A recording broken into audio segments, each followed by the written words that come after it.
It's a pleasure to see you in the chair, and I want to congratulate the honourable gentleman for South Thanet in securing the debate. I'm very mindful of the fact that several colleagues have perhaps not had the opportunity to say as much as they'd like, so in my remaining time I'm happy to take interventions as much as possible to allow them to put those points on the record.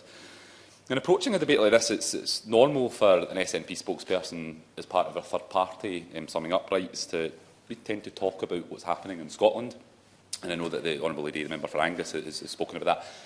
I've got to say, in approaching this debate, I'll be quite honest and say that the data from Scotland is quite concerning, particularly around drug deaths. Statistics show that there were 867 drug-related deaths in Scotland in 2016.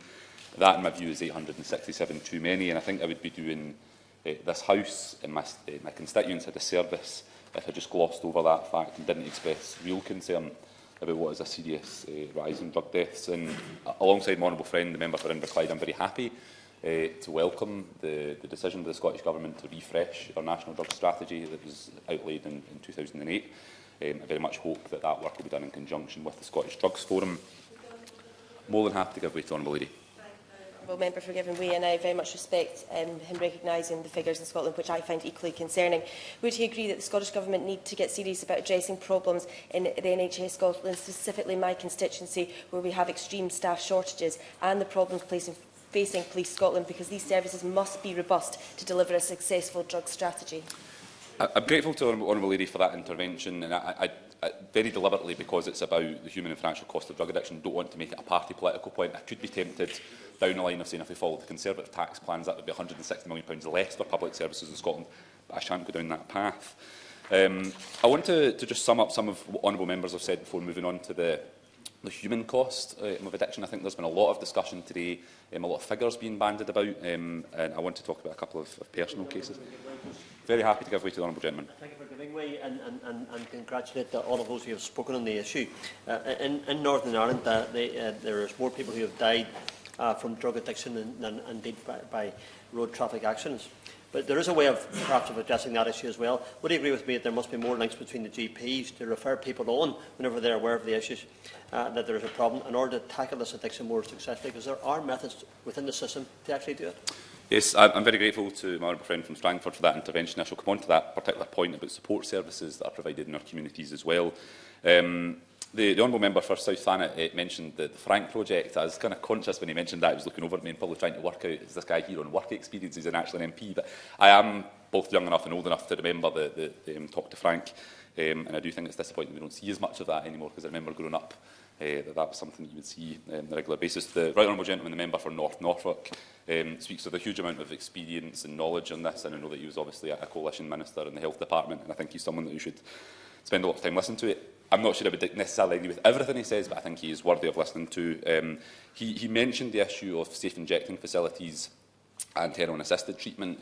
Prior to becoming a member of this House in June, I worked for my honourable friend, the member for Glasgow Central, where there was a proposal to install the UK's first safe injecting facility in Glasgow. I must say I'm quite disappointed that the Lord Advocate in Scotland has said that at the moment he's not minded to give that legal cover.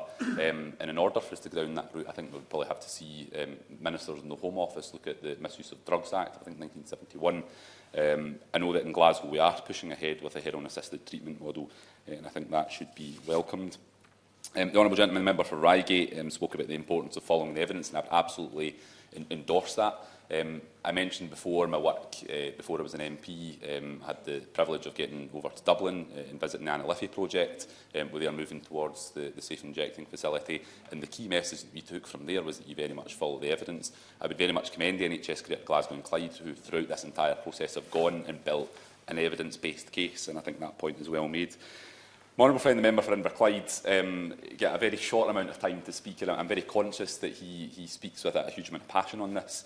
And so I very much hope that he can continue to do that in this House. I commend the work that he and the honourable member for North Norfolk have done, particularly this week. I very much see my role as an MP to speak up for constituents in East End and give ordinary Glaswegians a voice in Parliament. Last week, Michelle Kearney, originally from Carmyle in my constituency, spoke very bravely, I think, in the Evening Times newspaper about the death of her daughter Michelle, who tragically died at the age of just 16 on the 19th of October 1999. And I was very grateful to Michelle's mum, who took some time to speak with me yesterday to tell me about her own story, which is incredibly moving and deserves, I think, to be heard in this House. The details of numerous failings from the Children's Panel and social workers is a pain that Michelle still carries to this day. But these are her words, and I very much hope that I can do her justice. My pain is the same as any other mother who has lost a child.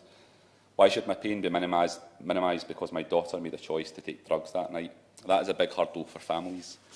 I just had a feeling. I knew she wouldn't be an adult. I had a sense. She said, "Mum, I'm never going to be a big lady.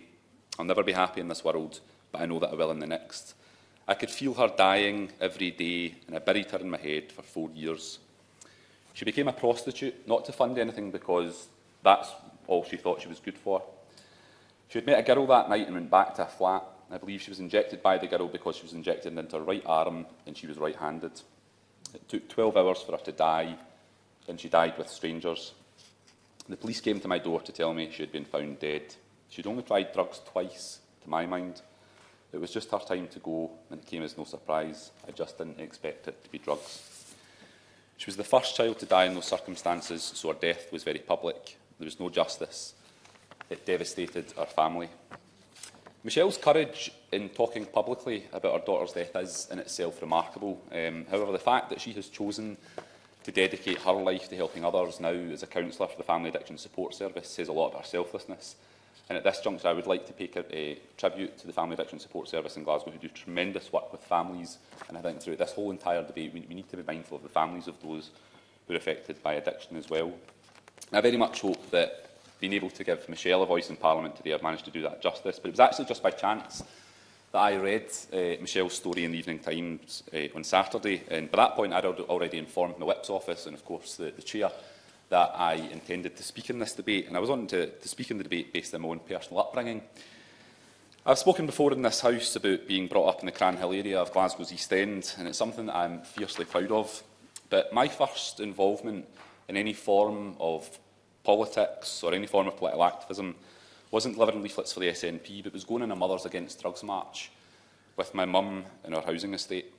On the 3rd of January 1998, another young Cranhill boy, Alan Harper, just a few years older than me, tragically died of an overdose. And even as a 7-year-old, I still vividly remember walking along Bellrock Street past the Masonette flats for the candlelit vigil for Alan.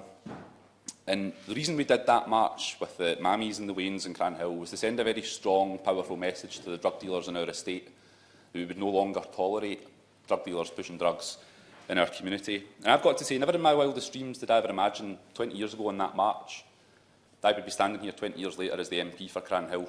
And it's something I'm incredibly proud of. But as we reflect on the current battle that we have with drugs in our communities and the current battle we have with drugs in our families, I very much hope that the next MP for Cranhill in 20 years isn't standing here and talking about a death rate of 867. I think the time for talk is over and the time for action is now, and that's a message to all governments.